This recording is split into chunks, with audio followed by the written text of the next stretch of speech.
Recording in progress. All right, thanks everyone. Continue with Coach Blashill. Please let us know if you'd like to ask a question. Tech Golfin? So Ronik's on the COVID now? Yeah. And how does that impact things? And I don't know, I guess you haven't had any of those in a while, Jeff, but it's still kind of like, oh my God, we still can't get rid of it or something? Yeah, yeah. I would say coming out of the All-Star break, we knew that there was potential for different people to potentially get COVID for multiple reasons. One, because we knew we were going to test, and now that didn't happen with Phil. In Phil's case, he tested and was negative, and then he didn't feel great last night, and ended up testing today again, and it was positive. So it is what it is, and would we all love to not have COVID in our lives? Yes, but that's not the reality of it, and I think we're all getting back closer to normal, but understanding this is still part of it, and so we'll miss him for, I think it's the minimum of 5 days, and we'll go from there.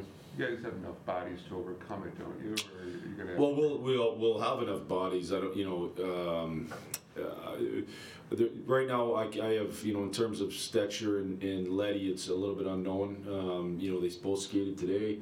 Stetch in contact and Letty in non-contact. Are they available for Saturday? That'll be determined tomorrow. And if needed, we can get somebody here for the game Saturday if those guys aren't available. Is it just, we've asked Z in kind of a partial way earlier, just the mood compared to the last couple of years? Like when you guys came out with a great, good solid win last night, it's so much, is it just better around the locker room compared to the last couple of years? Yes. I think it's more exciting knowing you're going into games that if you play your best, you can put yourself in a position to win. It's more exciting to know to really challenge yourself to try to take the next step, whatever that next step is. Listen, it's better when you win in this business. It's just the reality of it. I think we've done a decent job here over some really tough years of fighting through frustration and trying to keep our heads focused on moving towards a better tomorrow. But when there's not much light at the end of the tunnel, which 2 years ago there wasn't for sure. Last year I thought there was a little bit more.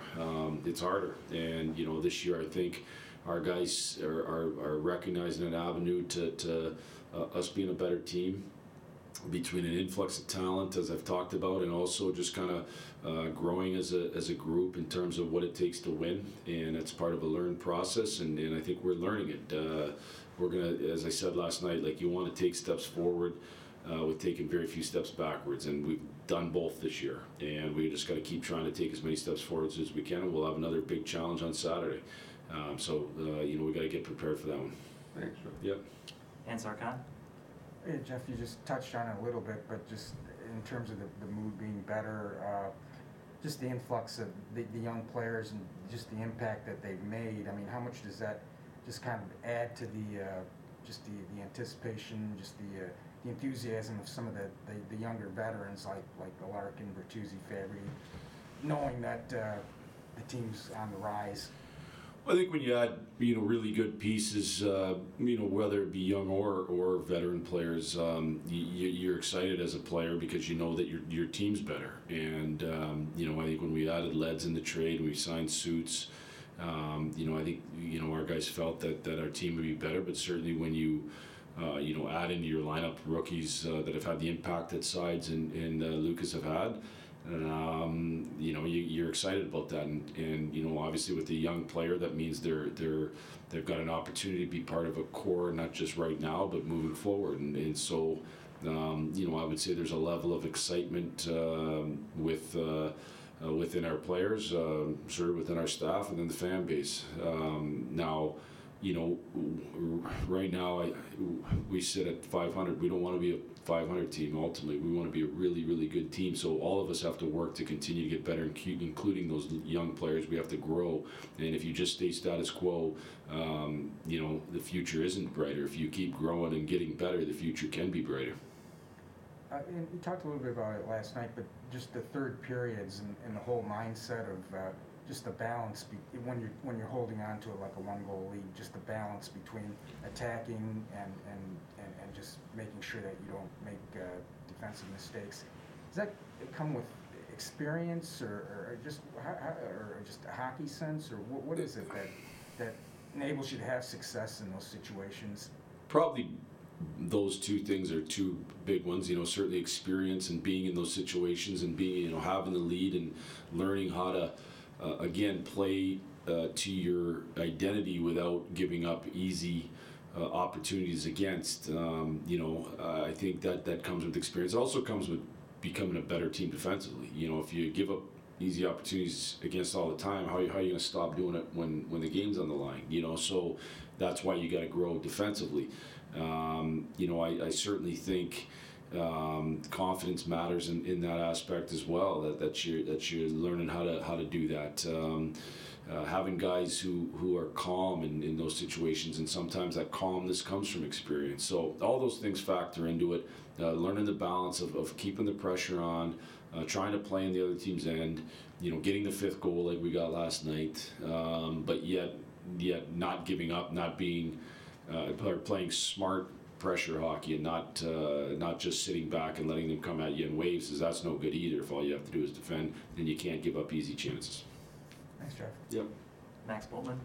Jeff Sedino was talking a minute ago about how, whether it be teammates or coaches, people have talked to him about managing the ups and downs. I was just curious if that's something you've seen him handle better this year than maybe last year or the year before.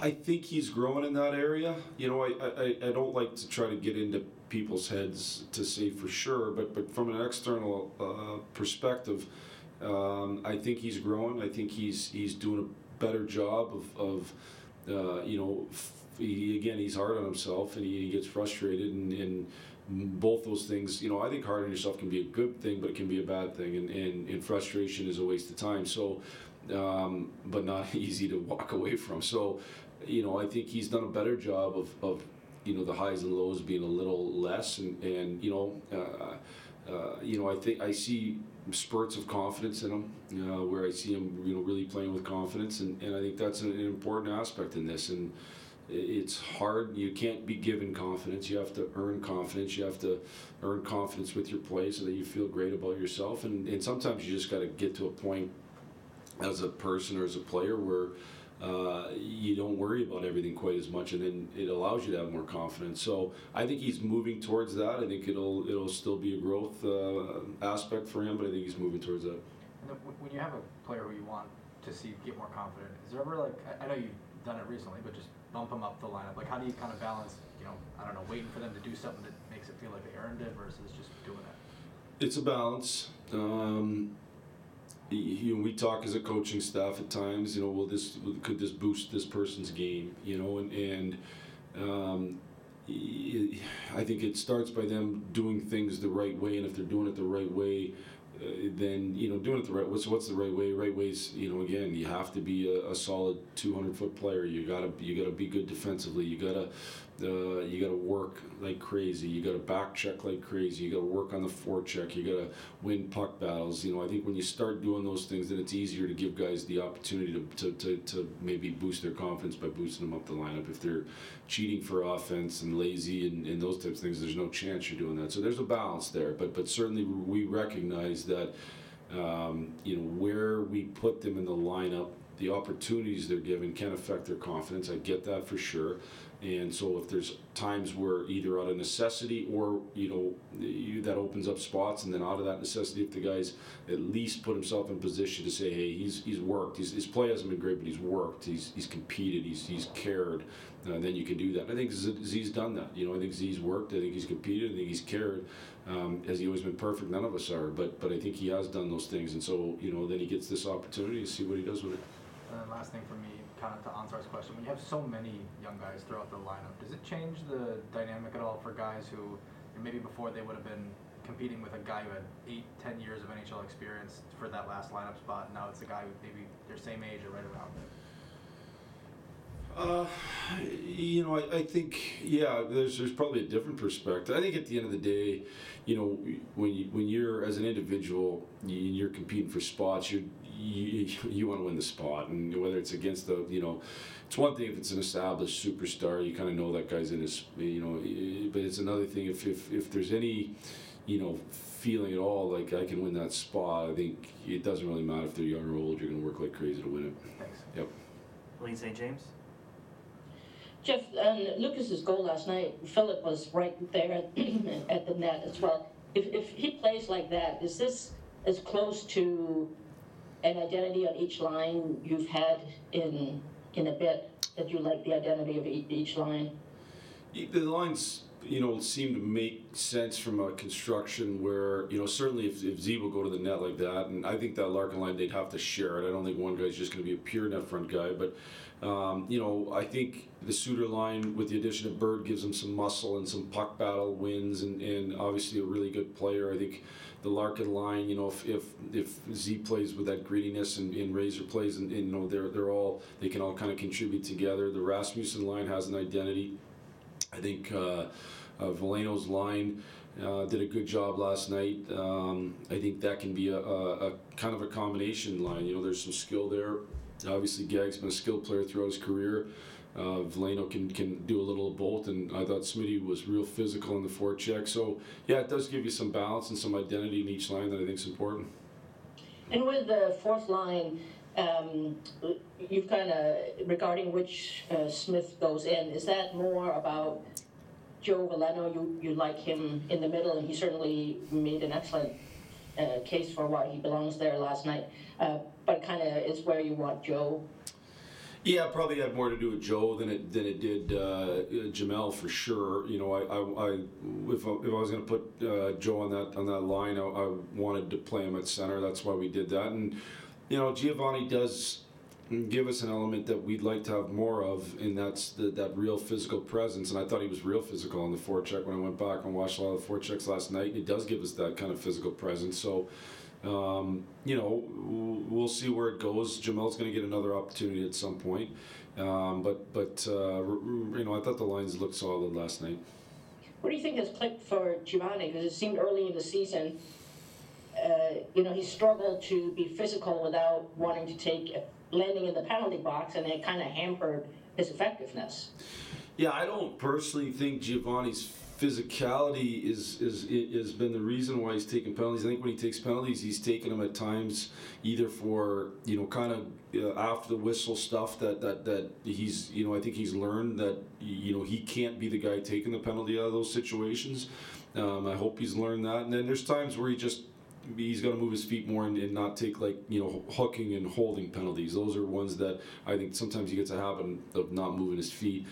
I'm not sure what's clicked, but I do know that him and I have had lots of conversations about what can separate him on this team, and one of those things is his physicality, and I thought he did a good job with that last night. Lastly, just how comforting or how nice is it for you, the coaching staff, to have four lines? It just seems like the story of the last few years has been so much, how can you patch line injuries, whatnot, just between health and talent, that you actually don't have to play around with that as much as you have in previous seasons. Yeah, and that's one of the reasons I put Vladdy back with that Ras line, is I think he can kind of, for whatever reason, they seem to click well, and they have an identity as a line, and he's a pretty good he's got good experience and knows how to play in situations. So I think it's really important. I think the minutes were much more evened out last night, and it's not to say there's not going to be nights where certain players play more, but I think you'd love to have the minutes a little more evened out to the point they were last night. That doesn't mean they were even, but that means, instead of, our top players playing, 22 minutes, they're playing 18 to 20, and I think that's more of a window that we'd like both for those particular games and for the season in totality. Thanks. Yeah. Jeff?